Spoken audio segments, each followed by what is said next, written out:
दोस्तों नमस्कार, आपका अपना ही चैनल सिटी राजा में आपका स्वागत है। आज हम लोग लेंगे हिस्ट्री एनसीईआरटी का नोट्स का क्लास 10। इससे पहले 9 क्लास हो चुकी है, प्लेलिस्ट में आप जाके चेक कर लेंगे।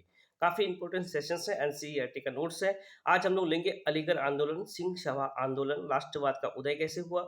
आगे इससे करते हुए हम लोग आज देखेंगे बंगाल का विभाजन, all India Muslim league Congress में फूट और महात्मा गांधी, रॉयल एक्ट सत्याग्रह, खिलाफत आंदोलन, इन सब चीज़ों को आज कंप्लीट करेंगे। जी हाँ, काफ़ी इंपॉर्टेंट वीडियो बनने वाली है। अभी तक चैनल को अगर आपने सब्सक्राइब नहीं किया तो सब्सक्राइब जरूर करें और बेल आइकन को प्रेस जरूर करें कि आपको रेगुलर अपडेट्स सिटी राजा की ओर से मिलता रहे। शुरू करते हैं। अलीगढ़ आंदोलन। अलीगढ़ आंदोलन सैयद अहमद खां द्वारा 1875 में अलीगढ़ में खोले गए मोहम्मदन एग्लो ओरिएंटल कॉलेज को ही बाद में अलीगढ़ मुस्लिम विश्वविद्यालय के नाम से जाना गया है। यहाँ मुसलमान को पश्चिमी विज्ञान के साथ साथ विभिन्न विषयों की आधुनिक शिक्षा दी जाती थी। अलीगढ़ आंदोलन का शैक्षणिक सुधार के क्षेत्रों में गहरा प्रभाव रहा है। ओके, आगे चेक करेंगे। सिंह सभा आंदोलन। सिंह सभा आंदोलन सिखों के सुधारवादी संगठन के रूप में सिंह सभा की स्थापना 1873 में अमृतसर, नोट डाउन करेंगे, 1873 में अमृतसर से हुई थी। काफी इंपॉर्टेंट है, 1873 में अमृतसर से हुई थी। बाद में 1889 में लाहौर में भी सिंह सभा का गठन किया गया।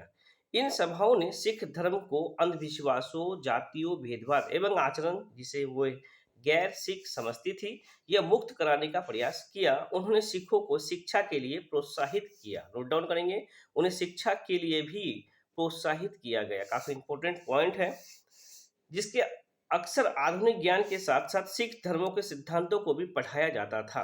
खालसा कॉलेज अमृतसर 1892 में सिख सभा आंदोलन के नेताओं के द्वारा स्थापित किया गया था।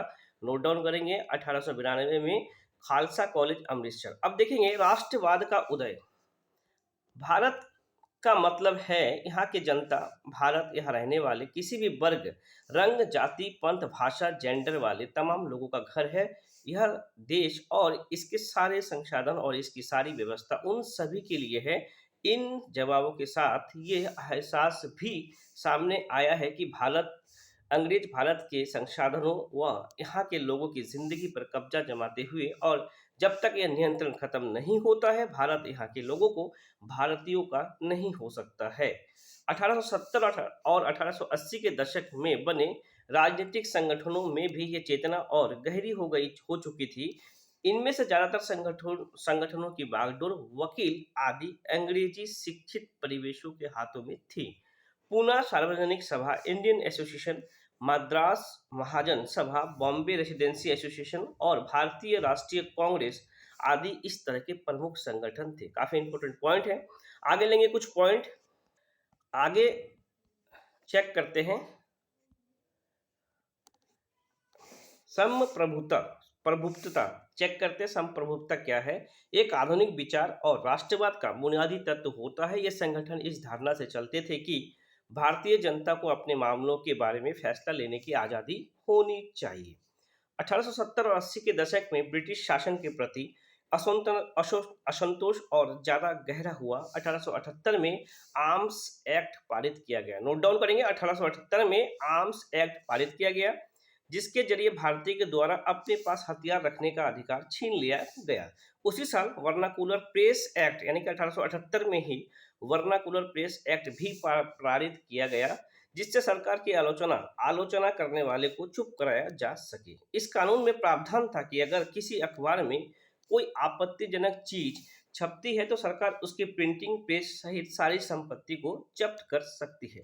1833 में सरकार ने इलवर्ट बिल लागू करने का प्रयास किया। इसको लेकर काफी हंगामा हुआ। इस विधेयक में प्रावधान किया गया कि भारतीय न्यायाधीश भी ब्रिटिश यूरोपीय व्यक्ति पर मुकदमा चला सकता है। नोट डाउन करेंगे, आगे चेक करेंगे। ताकि भारत में काम करने वाले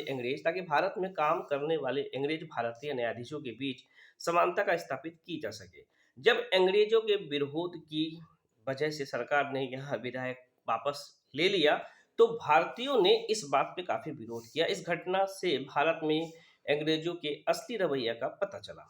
आगे चेक करेंगे, 1855 में देश भर में 72 प्रतिनिधि, नोट डाउन करेंगे। 72 प्रतिनिधियों ने बंबई में एक सभा करके भारतीय राष्ट्रीय कांग्रेस की स्थापना की करने का फैसला किया। संगठन के प्रारंभिक नेता दादा भाई नौरोजी, फिरोज शाह मेहता, बदरुद्दीन तैयब जी, डब्ल्यू.सी. बैनर्जी, सुरेंद्र नाथ बैनर्जी, रमेश चंद्र दत्त, एस सुब्रमण्यम अय्यर एवं अन्य प्राय बंबई और कलकत्ता के ही थे। नौरोजी व्यवसायिक और प्रचारक थे। नोट डाउन करेंगे, ये क्वेश्चन आ चुका C20 में। नौरोजी क्या थे? व्यवसायिक थे और प्रचारक थे। वो लंदन में रहते थे और कुछ समय के लिए ब्रिटिश संसद के सदस्य भी रहे हैं। नौरोजी उन्होंने युवा राष्ट्रवादियों का मार्गदर्शन किया। सेवानिवृत्त ब्रिटिश ऑफिसर एओ ने भी विभिन्न क्षेत्रों के लिए भारतीयों को निकट लाने का अहम भूमिका अदा की। किसने? एओ ने। भारतीयों की मांग थी कि न्यायपालिका को कार्यपालिका से अलग किया जाए, आर्म्स एक्ट निरस्त किया जाए और अभिव्यक्त व बोलने की स्वतंत्रता दी जाए, यानी कि इंडिपेंडेंट होके बोलने की स्वतंत्रता दी जाए। अंग्रेजों के खिलाफ तभी नहीं बोल सकते थे, ये उनका पॉइंट था। 1890 के दशक तक चेक करते हैं, बहुत सारे लोग कांग्रेस के राजनीतिक तौर तरीके पर सवाल खड़ा करने लगे थे। बंगाल, पंजाब और महाराष्ट्र के बिपिन चंद्र पाल, नोट डाउन करेंगे, महाराष्ट्र के बिपिन चंद्र पाल, बंगाल के गंगाधर तिलक, लाला लाजपत राय जैसे नेता ज्यादा आमूल परिवर्तनवादी उद्देश्य और पद्धतियों के अनुरूप काम करने लगे थे। उन्होंने निवेदन की राजनीति, नोट डाउन करेंगे, उन्होंने निवेदन की राजनीति के लिए नरमपंथियों की आलोचना की है। नरमपंथी इन द सेंस जो लोग साइलेंट थे, काफी ज्यादा लड़ते झगड़ते नहीं थे, वो नरमपंथी की आलोचना की थी। आत्मनिर्भरता तथा रचनात्मक कामों के महत्व पर भी जोर दिया गया। उनका कहना था कि लोगों को सरकार के नेक इरादे पर नहीं बल्कि अपनी ताकत पे भरोसा करने चाहिए। नोट डाउन करेंगे, काफी इंपॉर्टेंट पॉइंट है कि सरकार के नेक इरादे नहीं, अपना ताकत पे कॉन्फिडेंस रखो, लोगों को स्वराज के लिए लड़ना चाहिए। तिलक ने नारा दिया था, स्वतंत्रता मेरा जन्मसिद्ध अधिकार है और मैं इसके लिए लड़ूंगा। तिलक इन द सेंस बाल गंगाधर तिलक ने यह नारा दिया था। यह सीटेट में आ भी चुका है। अब चेक करेंगे बंगाल का विभाजन। 1905 में वायसराय कर्जन ने बंगाल का विभाजन कर दिया। उस वक्त बंगाल ब्रिटिश भारत का सबसे बड़ा प्रांत था। बिहार और उड़ीसा के कुछ भाग भी उस समय बंगाल का हिस्सा था। बंगाल के विभाजन से देश भर में गुस्से की लहर फैल गई। मध्यमार्गी और आमूल परिवर्तनवादी कांग्रेस के सभी धड़ों को इसका विरोध किया। विशाल जनसभाओं का आयोजन किया गया था। जुलूस निकाले गए। जनप्रतिनिधियों को नए नए रास्ते ढूंढे गए। इनके जो संघर्ष उपजा वो स्वदेशी आंदोलन के नाम से जाना जाता है। नोट डाउन करेंगे, इससे पहले भी आ चुका था स्वदेशी आंदोलन का क्वेश्चन। स्वदेशी आंदोलन बंगाल और आंध्र प्रदेश, नोट डाउन करेंगे, में यह किया गया था, नाम से जाना गया है। यह आंदोलन बंगाल के सबसे ताकतवर था। आंध्रा के डेल्टा इलाकों में वंदे मातरम आंदोलन यानी कि स्वदेशी आंदोलन से के नाम से भी जानते थे, या वंदे मातरम, नोट डाउन करेंगे, स्वदेशी आंदोलन को वंदे मातरम से भी जानते थे। ये बंगाल और आंध्र प्रदेश में यह किया गया था। इसका क्वेश्चंस भी आ चुका प्रीवियस ईयर में, मैंने इसे कराया है। और नोट डाउन करेंगे, एसएसटी का प्रीवियस ईयर पेपर भी आपको चैनल पे मिल जाएगा, आप देखें, आपके लिए काफी हेल्पफुल होगा। स्वदेशी आंदोलन ने ब्रिटिश शासन का विरोध किया। स्वयं सहायता, स्वदेशी उद्यमों, राष्ट्रीय शिक्षा और भारतीय भाषा के उपयोग को बढ़ावा दिया। स्वराज के लिए अमूल परिवर्तनवादी ने जनता को लामबंद करके और ब्रिटिश संसाधन व वस्तुओं का बहिष्कार पर जोर दिया। कुछ लोग ब्रिटिश शासन को उखाड़ फेंकने के लिए क्रांतिकारी हिस्सा के समर्थक थे। नोट डाउन करेंगे। अब देखते हैं all India Muslim league. All India Muslim league 1906 में मुसलमान जमींदार और नवाबों का एक समूह ढाका में ऑल इंडिया मुस्लिम लीग का गठन किया। कहाँ पे मुस्लिम लीग की गठन हुई थी? ढाका में। लीग ने बंगाल विभाजन का समर्थन किया। लीग की मांग थी कि मुसलमानों के लिए अलग निर्वाचिका की व्यवस्था की जाए। 1909 में सरकार ने यह मांग मान ली। अब परिषदों में कुछ सीटों मुसलमान उम्मीदवारों के लिए आरक्षित कर दी गई, जिन्हें मुस्लिम मतदाताओं के द्वारा ही चुनकर भेजा जाना था। इससे राजनेताओं में अपने धार्मिक समुदाय के लोगों को अपना राजनीतिक समर्थक बनाने का लालच पैदा हो गया। नोट डाउन करेंगे। अब देखेंगे कांग्रेस में फूट। 1907 में कांग्रेस टूट गई। संगठन टूटने के बाद कांग्रेस पर मध्यम मार्गी का दबदबा बन गया, जबकि तिलक के अनुयायी यानी कि बाल गंगाधर तिलक के अनुयायी बाहर से काम करने लगे। दिसंबर 1915 1915 में दोनों खेमा में एक बार फिर एकता स्थापित हुई। अगले साल कांग्रेस और मुस्लिम लीग के बीच ऐतिहासिक लखनऊ समझौता पे दस्तखत होते हुए दोनों संगठनों ने देश में प्रतिनिधि सरकार के गठन के लिए मिलकर काम करने का फैसला किया। लखनऊ समझौता नोट डाउन करेंगे। उन्होंने कंबाइंड होकर काम करने का फैसला लिया। वो समझौता को लखनऊ समझौता में हुआ था। अब देखेंगे 1970 में रूस में क्रांति हुई। इस घटना के चलते किसानों और मजदूरों के संघर्षों का समाचार तथा समाजवादी विचार बड़े पैमाने पर फैलने लगे थे, जिससे भारतीय राष्ट्रवादियों को नई प्रेरणा मिलने लगी थी। आगे देखते हैं महात्मा गांधी बापू। महात्मा गांधी जी 46 वर्ष की उम्र में 1915 में दक्षिण अफ्रीका से भारत लौटे थे। 46 वर्ष की उम्र में नोट डाउन करेंगे, दक्षिण भारत से लौटे थे। वह वहां पे नस्ल भेदी पाबंदियों के खिलाफ अहिंसक आंदोलन चला रहे थे। नोट डाउन करेंगे, वहां पे क्या कर रहे थे? अहिंसक आंदोलन वहां पे चला रहे थे, जो अंतर्राष्ट्रीय स्तर पे उनकी अच्छी मान्यता थी और उनके आदर और लोग उनका आदर करते थे। दक्षिण अफ्रीका का आंदोलन का वजह उन्हें हिंदू, मुसलमान, पारसी और ईसाई, गुजराती, तमिल, उत्तर भारतीय उच्च वर्गीय व्यापारी, वकील, मजदूर सब तरह के भारतीयों से मिलने जुलने का मौका मिल चुका था। उनके पास शुरुआती प्रयास चंपारण नोट डाउन करेंगे, सत्याग्रह वहीं से स्टार्ट हुई थी, जो अभी मोतिहारी बिहार में है। प्रयास चंपारण, खेड़ा और अहमदाबाद के स्थानीय आंदोलन के रूप में सामने आया। 1918 में अहमदाबाद में उन्होंने मिल मजदूरों का हड़ताल का सफलतापूर्वक नेतृत्व किया था। महात्मा गांधी से 2-3 पॉइंट और है, दांडी और आगे हम लोग कंप्लीट करेंगे। अब देखते हैं रॉलेट सत्याग्रह ये क्या था। 1919 में गांधी जी ने अंग्रेजों के द्वारा हाल में ही पारित किया गया रॉलेट कानून के खिलाफ सत्याग्रह का आह्वान किया। यह कानून अभिव्यक्ति की स्वतंत्रता यानी कि बोलने की स्वतंत्रता जैसे मूलभूत अधिकारियों पर अंशुल्क लगाने और पुलिस को ज्यादा अधिकार देने के लिए लागू किया गया था। महात्मा गांधी, मोहम्मद अली जिन्ना तथा अन्य नेताओं का मानना था कि सरकार के पास लोगों की बुनियादी स्वतंत्रता पे अंकुश लगाने का कोई अधिकार नहीं है। उन्होंने इस कानून को शैतान की करतूत और निरंकुशवादी बताया है। अगर क्वेश्चन ये पूछे शैतान की करतूत और निरंकुशवादी किस आंदोलन को कहा गया, तो आप उसका आंसर लगाएंगे रॉलेट एक्ट, और ये महात्मा गांधी जी के द्वारा किया गया था। इसी तरह से सीटेड क्वेश्चन बनाती है। अगर आप डिस्क्रिप्टिव डिटेल्स में पढ़ लोगे तो कोई टेंशन ही नहीं, क्वेश्चंस कहीं से भी बने आप शॉर्ट आउट करके आ जाओगे।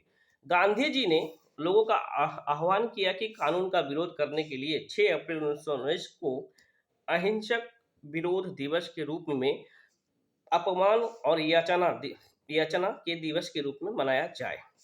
रॉलेट सत्याग्रह ब्रिटिश सरकार के खिलाफ पहला अखिल भारतीय संघर्ष था। बैसाखी 13 अप्रैल के दिन अमृतसर में जनरल डायर के द्वारा जालियांवाला बाग, कितना इंपॉर्टेंट है और इसको देखेंगे।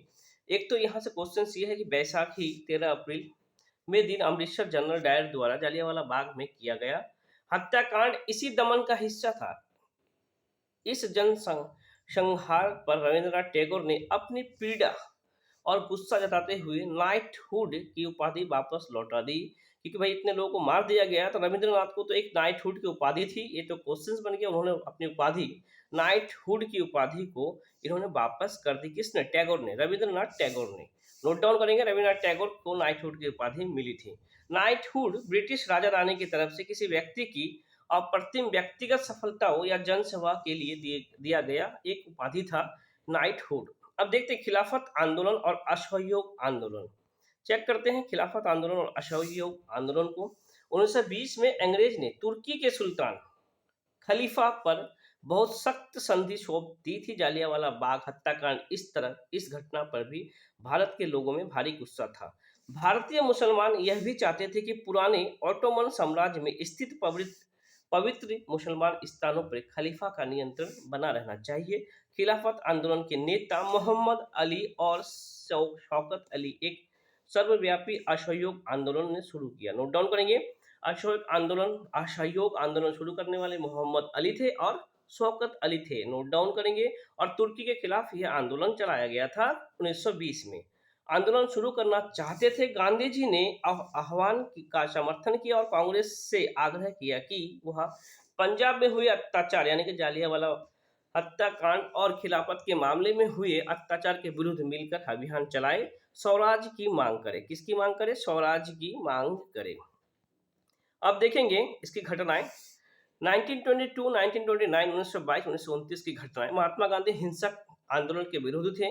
इसी कारण फरवरी 1922 में जब किसानों की एक भीड़ चोरी चोरी पुलिस थाने पर हमला कर उसे जला दिया, तो गांधी जी ने अचानक असहयोग आंदोलन वापस ले लिया, क्योंकि कुछ लोगों ने असहयोग आंदोलन वापस इसलिए ले लिया, कुछ लोगों ने चोरी चोरी पुलिस थाने को जला दिया गया था, इसलिए उन्होंने वापस ले लिया।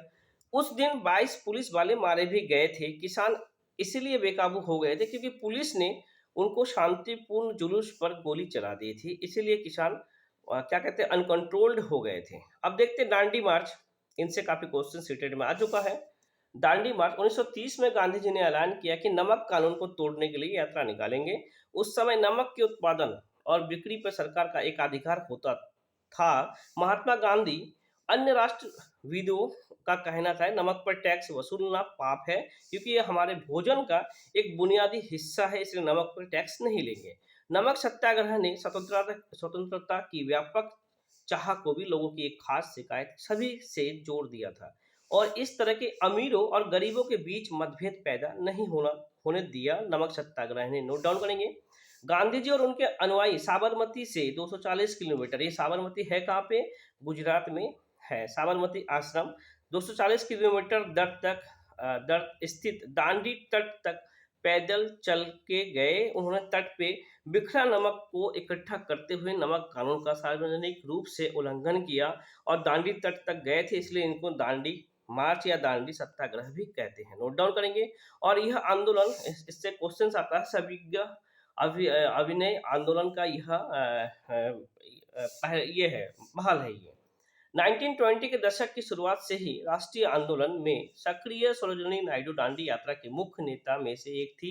कौन? सरोजिनी नायडू थी। भारतीय राष्ट्रीय कांग्रेस के अध्यक्ष पद पे पहुंचने वाली वह पहली महिला भी थी, सरोजिनी नायडू। नोट डाउन करेंगे। अब देखेंगे भारत छोड़ो जी। महात्मा गांधी ने दूसरे विश्व युद्ध के बाद जनता से आह्वान किया कि करो या मरो। ये महात्मा गांधी ने किया। सिद्धांत में चलते हुए अंग्रेजों के विरुद्ध अहिंसक ढंग से संघर्ष किए। अब देखते हैं मौलाना आजाद, सरदार वल्लभ भाई पटेल को भी देखेंगे। मौलाना आजाद का जन्म मक्का में हुआ था। कहाँ पे हुआ था? मक्का में। उनके पिता बंगाली और माँ अरब मूल की थी। पिता थे बंगाली मौलाना आजाद के, और माँ अरब मूल के थे।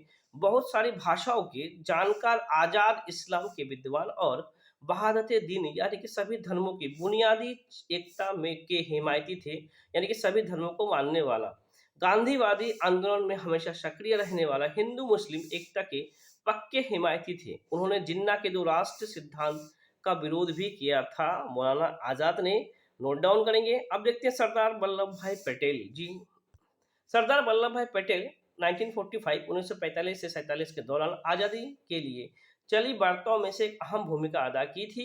पटेल नदियाद गुजरात के एक गरीब किसान व्यवसायी परिवार से थे। 1918 के बाद स्वतंत्रता आंदोलन की अगली कतार में रहने वाले पटेल 1931 में कांग्रेस के अध्यक्ष भी बने। नोट डाउन करेंगे। कांग्रेस के अध्यक्ष भी सरदार वल्लभ भाई पटेल 1931 में बने। अब देखते हैं साइमन कमीशन। 1927 में इंग्लैंड में बैठी ब्रिटिश सरकार ने लॉर्ड साइमन की अगुवाई में एक आयोग भारत भेजा। इस आयोग को भारत के राजनीतिक भविष्य का फैसला करना था। इस आयोग में कोई भारतीय प्रतिनिधि नहीं था, उसमें नहीं थे। इस फैसला की वजह से भारत में भारी असंतोष पैदा हुआ। सभी राजनीतिक संगठनों ने भी आयोग के बहिष्कार का फैसला लिया। जब कमीशन के सदस्य भारत पहुंचे तो प्रदर्शन के साथ साथ उनका स्वागत किया गया। प्रदर्शनकारियों का नारा साइमन वापस जाओ, साइमन वापस जाओ, साइमन वापस जाओ जी। अब देखेंगे पूर्ण स्वराज। जवाहरलाल नेहरू के अध्यक्षता में 1929 में पूर्ण स्वराज का प्रस्ताव पारित किया गया। इस प्रस्ताव का आधार 26 जनवरी 1930 को पूरे देश में स्वतंत्रता दिवस मनाया गया। नोट डाउन करेंगे, काफी इंपॉर्टेंट है। जवाहरलाल नेहरू की अध्यक्षता में 1929 में पूर्ण स्वराज का प्रस्ताव पारित किया गया था और 26 जनवरी 1930 को स्वतंत्रता दिवस मनाया गया था। और पहला अगर पूछा जाए भारतीय झंडा कब फहराया गया था? 26 जनवरी 1930। नोट डाउन करेंगे। अब देखेंगे क्रांतिकारी राष्ट्रवादी भगत सिंह, चंद्रशेखर आजाद और सुखदेव और उनके जैसे अन्य क्रांतिकारी राष्ट्रवादी जी औपनिवेशिक शासक तथा अमीर शोषक वर्ग से लड़ने के लिए मजदूरों और किसानों की क्रांति चाहते थे। ओके, इस काम को पूरा करने के लिए उन्होंने 1928 में दिल्ली स्थित फिरोज शाह कोटाला में हिंदुस्तान सोशलिस्ट रिपब्लिकन एसोसिएशन, जिसे आप कह सकते हैं HSRA की स्थापना की थी। 17 दिसंबर 1928 भगत सिंह, चंद्रशेखर आजाद, राजगुरु ने लाला लाजपत राय पर लाठीचार्ज करने वाला सैंडर्स, यानी कि जो लाला लाजपत राय पे उन्होंने लाठी चलाया था, तो कौन थे, सैंडर्स नामक पुलिस ऑफिसर की हत्या की थी। इस लाठीचार्ज के कारण बाद में लाजपत राय की मृत्यु भी हो गई थी और वो तीनों मिलके इन्हें मार डाला। जी हाँ, उनकी हत्या ही कर डाला। अब आगे चेक करेंगे, अपने साथी राष्ट्रवादी बीके दत्त के साथ भगत सिंह ने 8 अप्रैल 1929 को केंद्रीय विधान परिषद में बम फेंका था। क्रांतिकारियों ने अपने पर्चे में कहा था कि उनका मकसद किसी की जान लेना नहीं है, बल्कि बहरों को सुनाना है। इन द सेंस वो सुन नहीं रहे थे, इस वजह से बम फेंके कि बहरों को सुनाना है। नोट डाउन करेंगे, तथा विदेशी सरकार को उसके द्वारा किया जा रहा है भयानक शोषण से अवगत कराना चाहता है। भगत सिंह, सुखदेव और राजगुरु को 23 मार्च 1931 को फांसी पे चढ़ा दिया गया। उस समय भगत सिंह की आयु सिर्फ 23 साल की थी। नोट डाउन करेंगे। अब देखते हैं प्रांतीय स्वायत्तता, इन्हें भी चेक कर ले। भारत की जनता को साझा संघर्षों को चलते आखिरकार 1935 में गवर्नमेंट ऑफ इंडिया एक्ट में प्रांतीय स्वायत्तता का प्रावधान किया गया। सरकार ने ऐलान किया कि 1937 में प्रांतीय विधायिकाओं के लिए चुनाव कराया जाए। इस चुनाव के परिणाम आने पर 11 में से 7 प्रांतों में कांग्रेस की सरकार बनी। काफी इंपॉर्टेंट है। अब देखेंगे कुछ इंपॉर्टेंट पॉइंट आगे। स्वतंत्रता के प्राप्ति के बाद कुछ पॉइंट को ले लेते हैं, काफी टाइम बचा है। अगस्त 1947 में जब भारत आजाद हुआ तो तकरीबन 500 रियासतें राजा या नवाबों का शासन में चल रही थी। जब 500 रियासतें चल रही थी। ओके, नए नाम देखें, नए संविधान की रचना और कैसे इस तरह से कैसे सबको कंबाइंड किया गया था, काफी इंपॉर्टेंट पॉइंट है, चेक करते हैं उनको। नए संविधान की रचना, हमारे संविधान की एक खासियत यह थी कि उसमें सार्वभौमिक वयस्क मताधिकार का प्रावधान किया गया था। इसका मतलब यह था कि 21 साल से ज्यादा के उम्र के सभी भारतीय और प्रांतीयों को राष्ट्रीय चुनाव में वोट देने का अधिकार था। यह एक क्रांतिकारी कदम था। इससे पहले कभी भी भारतीयों को खुद अपने नेता चुनने का अधिकार नहीं मिला था। इससे पहले ब्रिटेन, अमेरिका जैसे अन्य देशों की जनता को भी यह अधिकार टुकड़े टुकड़े में ही दिया गया था। वहां सबसे पहले संपन्न पुरुषों को ही वोट देने का अधिकार मिला। इसके बाद शिक्षित पुरुषों को भी मताधिकार दिया गया था विदेशों में। उसके बाद मजदूर पुरुषों को काफी लंबे संघर्ष के बाद यह अधिकार मिला। महिलाओं को सबसे अंत में मताधिकार का अधिकार मिला, मत देने का, वोट देने का। नोट डाउन करेंगे, काफी इंपॉर्टेंट पॉइंट है। यानी कि सबसे ऊपर जो एस्टेब्लिश्ड थे उनसे लेके लास्ट में महिलाओं को मिला। संविधान की दूरी विशेषता यह थी कि उसमें तमाम जातियों, धर्म या किसी भी तरह के पृष्ठभूमि से संबंध रखने वाले सभी नागरिकों को कानून की नजरों में समान माना गया है। भारत के कुछ लोग चाहते थे भारत की राजनीतिक व्यवस्था हिंदू आदर्शों पर आधारित हो और भारत को एक हिंदू देश घोषित किया जाए। अपनी बात को समर्थन में उन्होंने पाकिस्तान का उदाहरण दिया कि जिसका गठन ही एक खास समुदाय मुसलमानों के हित की रक्षा के लिए किया गया था। परंतु भारतीय प्रधानमंत्री जवाहरलाल नेहरू ने स्पष्ट मत था कि भारत हिंदू पाकिस्तान नहीं बन सकता है और न ही बनना चाहिए। नोट डाउन करेंगे, आगे चेक करते हैं। डॉक्टर बी आर अम्बेडकर ने क्या इन पे इनका मत था। डॉक्टर बी आर अम्बेडकर संविधान सभा के प्रारूप समिति थे। तो पहला क्वेश्चन तो यह बन गया कि डॉक्टर बी आर अम्बेडकर संविधान सभा के प्रारूप समिति के अध्यक्ष थे, जिनके नेतृत्व में दस्तावेज को अंतिम रूप दिया गया। संविधान सभा के सामने अपने आखिरी भाषण में डॉक्टर अंबेडकर ने कहा कि राजनीतिक लोकतंत्र के साथ साथ आर्थिक और सामाजिक लोकतंत्र भी जरूरी है। ये किसने कहा था? अंबेडकर ने कहा था। नोट डाउन करेंगे। अब देखते हैं राज्यों का गठन कैसे कैसे हुआ। राज्यों का गठन 1920 के दशक में स्वतंत्रता संघर्ष की मुख्य पार्टी भारतीय राष्ट्रीय कांग्रेस ने आश्वासन दिया कि जैसे ही देश आजाद हो जाएगा प्रत्येक बड़े भाषाई समूह को अपना अलग प्रांत होगा, यानी कि लैंग्वेज के अनुसार अपना एक राज्य होगा। आजादी मिलने के बाद कांग्रेस ने आश्वासन को पूरा करने के लिए कोई कदम नहीं उठाया क्योंकि भारत धर्म के आधार पे बट चुका था। भारत तो धर्म के आधार पे बट चुका था, यानी कि भाषा को उन्होंने उतना इम्पोर्टेंस नहीं दिया गया था। अब आगे चेक करेंगे, 1 अक्टूबर 1953 को आंध्र के रूप में एक नए राज्य का गठन हुआ जो बाद में आंध्र प्रदेश बन गया 1 अक्टूबर 1953। 1960 1960 में मुंबई प्रांतों को मराठी और गुजराती भाषी दो अलग राज्यों में बांट दिया गया। 1966 में पंजाब का विभाजन हुआ, हरियाणा को अलग राज्य के रूप में मान्यता दे दिया गया हरियाणा को। अब देखते हैं विकास की योजना क्या क्या बनी। 1950 में सरकार ने आर्थिक विकास के लिए नीतियां बनाने और उनको लागू करने के लिए योजना आयोग का गठन किया। इसके बारे में ज्यादातर सहमति थी कि भारत मिश्रित अर्थव्यवस्था के रास्ते पर चलेगा। यहाँ राज्य और निजी क्षेत्र दोनों ही उत्पादन बढ़ाने और रोजगार पैदा करने में महत्वपूर्ण परस्पर पूरक भूमिका अदा करेंगे।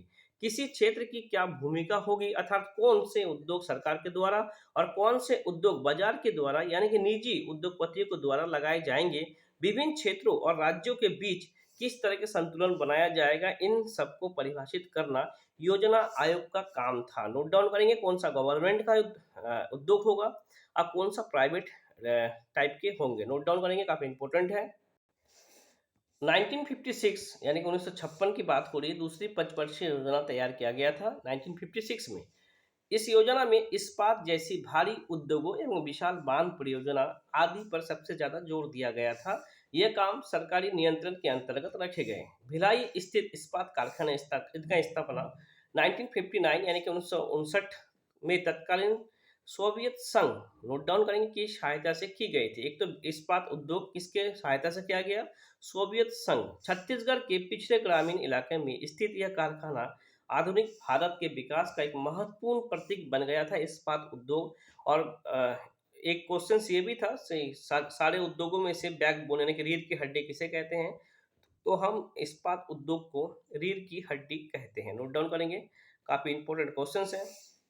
अब देखते हैं श्रीलंका के सिंहला भाषा 1956, जिस समय भारत में भाषा के आधार पे राज्यों का पूर्ण गठन किया जा रहा था, उसी समय श्रीलंका तत्कालीन नाम सिलोन माने कि उस अभी सिलोन की संसद ने एक कानून पारित किया करके सिंहला भाषा को देशों का राजभाषा का दर्जा दे दिया कि सिंहला भाषा ही श्रीलंका का राजभाषा होगा। इस कानून के जरिए सिंहला भाषा को सभी सरकारी स्कूल, कॉलेज, सरकारी परीक्षा, अदालतों की भाषा बना दिया गया। श्रीलंका के उत्तर में रहने वाले तमिलम भाषी अल्पसंख्यकों ने इस नए कानून का विरोध किया कि भाई उसका तो क्योंकि वो लोग तमिल भाषी थे तो विरोध तो करेंगे ही।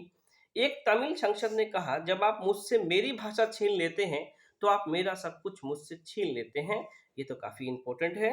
एक और नेता ने चेतावनी दी, आप सिलोन को बांटना चाहते हैं, निश्चित रहिए, मैं आश्वासन देता हूं कि आपको एक विभाजित सिलोन ही मिलेगा। सिंगला भाषी एक विपक्षी सदस्यों ने कहा था कि अगर सरकार अपना रुख नहीं बदलती है तो इस कानून पे अड़ी रहती है तो इस छोटे से देश में दो टूटे फूटे रक्त रंजित देश भी पैदा हो सकते हैं। जी, काफी इंपॉर्टेंट पॉइंट उन्होंने बोला। जी हाँ दोस्तों, आज वीडियो को टोटल कंप्लीट हो चुका है। आप चैनल पे आप previous year paper and SST का प्रैक्टिस जरूर करें। इस बार का सीटेड स्मूथ ट्रिकी भी मैजिकल तरीके से आप निकालोगे। वीडियो को लाइक करना, सब्सक्राइब करना और कमेंट करना ना भूलें और बेल आइकन को प्रेस करें क्योंकि हमारे द्वारा रेगुलर अपडेट्स आपको मिलता रहे। जय हिंद, जय भारत।